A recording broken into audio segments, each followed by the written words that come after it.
tal a todos? Hoy en este sábado poder compartir con ustedes una de las preguntas que me hacían esta semana, que habían visto en algunas pinturas de algunos santos como San Francisco de Asís, Santa María Magdalena, o incluso en algunas pinturas donde aparece Jesús crucificado, al pie de la cruz una calavera, ¿no? Un cráneo. Y algunos decían, ¿será que estos santos, ¿no?, que tienen este cráneo en sus manos o que aparecen con estos cráneos, daban culto a la muerte o eran devotos de la muerte? No, muy lejos de lo que significa ese cráneo en las manos de estos santos. ¿Qué es lo que significa el hecho de que ellos pongan en sus manos un cráneo o unos huesos, ¿no? Muy sencillo, es toda persona, de la condición que sea, de sus conocimientos que tengan, de la experiencia que tengan, de la edad que tengan, todos terminaremos, o lo que queda de nuestra vida en este mundo, según la idea mundana, ¿no?, son precisamente eso, huesos, cráneo, ¿no? Y al ver eso, precisamente, ¿qué significa ese cráneo en esas pinturas o en esas imágenes? Precisamente significa la vanidad. ¿Qué significa? ¿De dónde viene la palabra vanidad? De vanis, es decir, lo que es pasajero, ¿no? Lo que es fugaz, lo que se va. Es decir, que en un momento lo tienes y que así como ese momento lo tienes, se pierde, ¿no? Es por eso que todos en esas épocas, sobre todo en la época del siglo XVII y XVIII, en el arte, que es conocido como el arte barroco, comienzan a aparecer estas pinturas sobre la vanidad, y las representan de diferentes maneras, no solamente en los santos, porque ya ahorita hablaré en esa parte de la iglesia, sino que en todo el arte en el mundo aparecen este tipo de pinturas. Por ejemplo, por ahí podrán encontrar una pintura de una mujer que está como dividida a la mitad, y de un lado aparece el rostro hermoso, ¿no?, de esta mujer, todo maquillado, con un peinado muy grande, su vestimenta, del lado pues también así un espejo de oro con varios perfumes y varios regalos, vestidos con grandes ropajes, también bellamente vestida, y de la otra mitad es una calavera, del otro lado pues un panteón con cruces, ramas secas.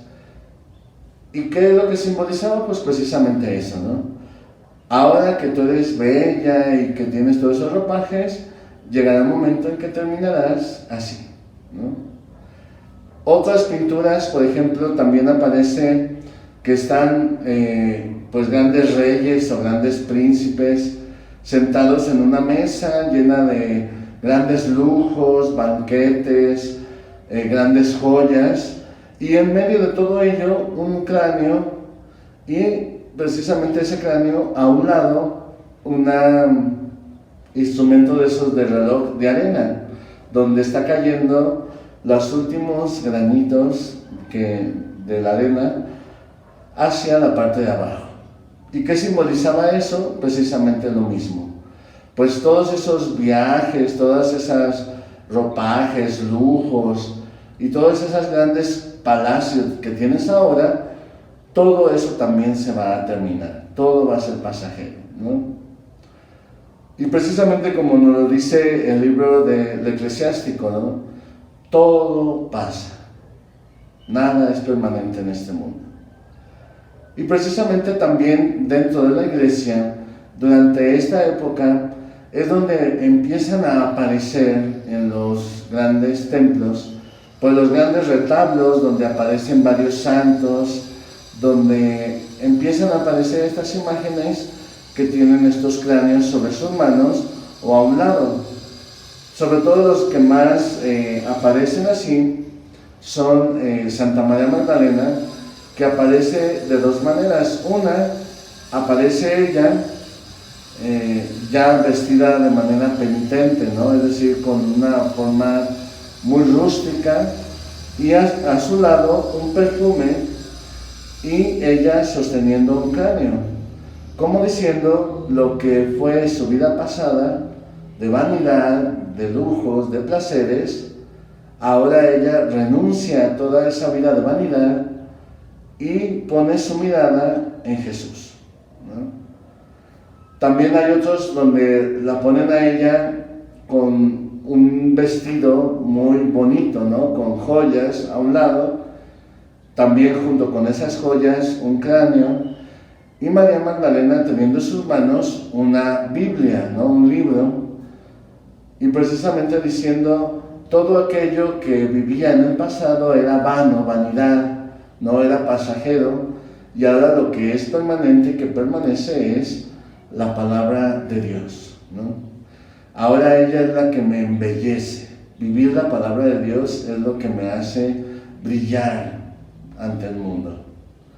Otro de los grandes personajes que durante esta época aparece es San Francisco de Asís, que también lo vemos vestido de su túnica, ¿no? Que en aquel tiempo, según la historia, pues era un hábito realizado con un costal, ¿no? Con esa tela de costal, y que era su primer hábito que él utilizó después de su conversión, y donde empezó a fundar la comunidad franciscana. Lo vemos que también a él lo representan con un cráneo, ya sea en el piso, y a un lado pues una armadura, algunas frutas que representaban los banquetes, las fiestas, la guerra, ¿no? Que él asistió como caballero, y del otro lado él sosteniendo un Cristo. Es decir, que él es ahora el que le da sentido a su vida. Ya no las cosas vanas que llevaba en su vida, sino ahora es Cristo quien sostiene en una cruz. Y ese es el mayor tesoro para él que tiene en su vida. Por eso en la elección de la pobreza, porque sabía que todo eso que antes tenía por ser hijo de un gran mercader, pues todo era vano, todo era pasajero, todo se acababa. Y ahora con Cristo lo tenía todo y su corazón se sentía pleno y libre de toda esa vanidad. También otro gran santo que aparece también con un cráneo durante esa época es precisamente San Jerónimo, y lo ponen a él que está con un cráneo de este lado sobre una mesa, y él escribiendo un libro. Sabemos que él fue el que tradujo la Biblia del hebreo, del griego al latín, y por eso esa traducción que él hace es el mayor tesoro y la mayor riqueza que puede dar al mundo, para que la palabra de Dios pueda llegar a todos. Y es por eso que, como vemos, son santos que nos están diciendo lo pasajero, lo efímero, lo fugaz que son las cosas en este mundo, a través de ese cráneo, y cómo nosotros estamos llamados a poner los ojos en lo que es verdaderamente importante y lo que va a trascender, lo que son nuestras obras, nuestras acciones en este mundo, es lo que va a permanecer. Porque de todo ello, precisamente lo que va a quedar, y con lo que representa ese cráneo, pues son huesos, cenizas, ¿no? Una de las experiencias de los grandes santos de esa época es San Francisco de Borja. Si tienen oportunidad, lean toda su historia, que es muy bonita y muy impresionante. San Francisco de Borja era uno de los servidores de la reina. Y cuando contemplaba a la reina, toda joven, muy bella, pues soñaba con un día poder casarse con ella, poder ser feliz, poderla amar, etc., ¿no? Y cuenta precisamente la historia de su conversión, que esta reina enfermó y murió. Para poderla trasladar desde donde estaba a donde sepultaban a los reyes allí en España, pues eran varios días de camino, y sobre todo que en aquella época lo único que existía pues eran las carretas. Entonces eran varios días y hasta semanas y meses para poder llegar de un lugar a otro y poder hacer pues los servicios funerarios de los reyes. Cuenta la historia que San Francisco de Borja, cuando llegan al lugar, después de todo ese tiempo que habían pasado de camino, pide por última vez ver el rostro de su reina, ¿no? De su amada, antes de que lo puedan sepultar. Pues ustedes ya se imaginarán el calor, el tiempo y todo lo que también a nivel externo sucedía, cómo afectó pues el cuerpo de aquella persona, siendo que no lo habían ni preparado, ni embalsamado, ni nada de eso, ¿no? Y la sorpresa de San Francisco de Borja fue que al destaparlo, pues fue una cara de horror y de sorpresa al ver que su amada pues ya no era tan bella como se la había imaginado y que la había visto anteriormente. Ya su cuerpo estaba todo, pues digamos, destruido, su cara también deformada. De hecho, hasta algunos ponen ahí en las pinturas que tenía hasta gusanos en la cara, etc., ¿no? Y precisamente viene la conversión de este Francisco de Borja al decir: ya no vuelvo a servir a un rey que se me pueda morir. Y precisamente después entra a la comunidad de los jesuitas y sirve a Dios, el único que permanece. En otros momentos también a Francisco de Borja lo ponen como frente a un Cristo, volteándolo a ver, y en sus manos un cráneo con una corona, precisamente simbolizando a la reina, ¿no? que había muerto. ¿Qué nos lleva a toda esta reflexión? Pues sencillamente tener presente eso. Es decir, las cosas de este mundo son pasajeras, terminan, todo en este mundo tiene caducidad. Por eso hay que aprovechar nosotros para también nosotros darle importancia a lo que verdaderamente trasciende y lo que se va a quedar en nuestra vida, que es nuestras obras y todo lo que realicemos en este mundo. Por eso llegará a decir San Pablo también: todo pasa, lo que queda es el amor. Y por eso es lo que se nos va a preguntar a nosotros: ¿cuánto amor dejamos en este mundo? Y eso es lo que hoy nosotros tenemos como invitación a través de estas imágenes. Y otras de las imágenes donde aparece, que también me pareció muy interesante, al pie de los crucifijos, tanto como esculturas como pinturas, también aparece un cráneo o incluso unos huesos. Aquí hay dos versiones acerca de por qué aparece esta imagen.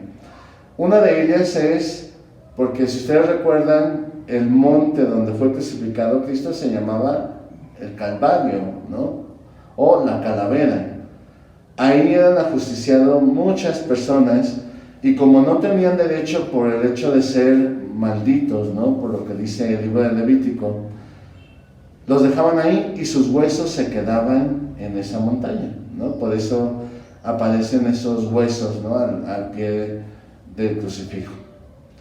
Y otra de las también razones de por qué aparecen así es más una reflexión teológica. Hay una, digamos, poesía o leyenda que dice que precisamente cuando Adán murió, lo enterraron en el Monte Calvario, y que ahí estaban sus huesos y ahí estaba pues su calavera, ¿no? Y que precisamente Jesús, al morir en la cruz y derramar su sangre, al correr su sangre y tocar los huesos de Adán, se da la redención precisamente de toda la humanidad. De hecho, en Tierra Santa, en la iglesia del Santo Sepulcro, está dentro la pequeña iglesia donde está el sepulcro, Y del otro lado, en la parte superior, está una capilla de donde está el Monte Calvario, y abajo de ese Monte Calvario está una pequeña capillita que se llama así, Capilla de Adán, ¿no? Precisamente haciendo referencia a eso. Pero esta segunda parte pues tiene más ese sentido como teológico, ¿no? Es decir, Jesús al derramar su sangre la derrama por todos nosotros. Entonces, que cuando nosotros veamos estos cráneos o estos huesos en estas pinturas de estos santos y de estos crucifijos, nos hagamos esa pregunta, ¿no? ¿Qué estamos dejando en este mundo? ¿Qué verdaderamente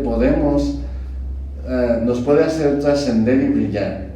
Y como nos dice precisamente la palabra del libro del Eclesiástico, todo es como las flores, se secan y terminan, pero el amor es lo que permanece y nos hace trascender para siempre. Que podamos experimentar esa invitación de parte de Dios y a dedicarnos a lo que verdaderamente es importante. Que el Señor les bendiga. En el nombre del Padre, del Hijo y del Espíritu Santo. Amén. Gracias.